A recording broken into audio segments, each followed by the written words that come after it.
Lors de la passation de charge, Oyima, l'ex-ministre de l'économie, a déclaré que les réformes menées ont bousculé certaines habitudes, certaines rentes, parfois des intérêts installés. On vous explique les vraies raisons de sa démission.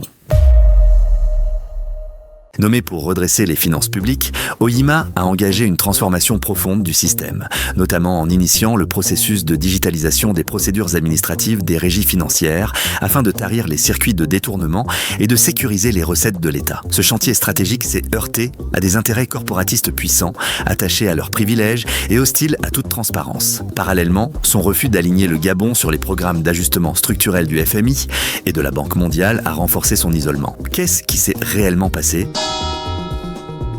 Ce qu'il faut comprendre, c'est que Oyima défendait une trajectoire économique souveraine, fondée sur la mobilisation de ressources propres, les financements non conventionnels et les partenariats publics-privés, dans un contexte de forte pression extérieure. Par ailleurs, sa volonté de lutter contre la gabegie financière, le népotisme et la mauvaise gouvernance l'a progressivement rendu indésirable pour certains cercles de pouvoir. Sa double fonction de vice-président du gouvernement et de ministre des Finances l'a placé au cœur du système, de sorte qu'il était devenu un obstacle pour les intérêts privés, entravant trop souvent l'intérêt général. Ainsi, la démission d'Henri-Claude Oyima ne relève pas d'un échec personnel, mais d'un signal politique majeur sur la difficulté réelle de transformer l'État. Elle interroge la capacité du système à porter les ambitions du PNCD 2026 à 2030 voulues par le président de la République et à engager véritablement le Gabon sur la voie d'une gouvernance rigoureuse, moderne et responsable.